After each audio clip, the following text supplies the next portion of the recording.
गणेशोत्सवासाठी जमा वर्गणीतील शिल्लक रकमेतून शिवगर्जना प्रतिष्ठानतर्फे माळीवाडा येथील महात्मा फुले प्राथमिक विद्यालयास शैक्षणिक साहित्याचे वाटप करण्यात आले।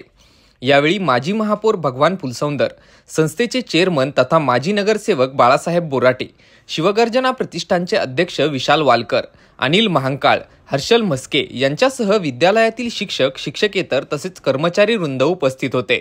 यावेळी शिवगर्जना प्रतिष्ठान ट्रस्टचे अध्यक्ष विशाल वालकर यांनी संस्थेचे कार्य तसेच वर्षभर ट्रस्टच्या माध्यमातून राबवण्यात येणाऱ्या सामाजिक कार्याची माहिती उपस्थितांना दिली। तसेच यापुढे देखील ट्रस्टच्या माध्यमातून सामाजिक कार्य सुरू राहणार असल्याचे सांगितले। माजी महापौर भगवान फुलसौंदर यांनी समाजातील दानशूर व्यक्तींनी पुढे येऊन सेवा केल्यास नक्कीच हा देश लवकर विकसित झाल्याशिवाय राहणार नाही, असे प्रतिपादन केले। संस्थेच्या नवीन इमारतीसाठी सर्वजण प्रयत्न करून या संस्थेच्या माध्यमातून महात्मा ज्योतिबा फुले आणि सावित्रीबाई फुले यांच्या विचारांची ज्योत कायम तेवत ठेवू असे सांगितले। तर संस्थेच्या वतीने चेअरमन बाळासाहेब बोराटे यांनी उपस्थितांचे आभार मानले।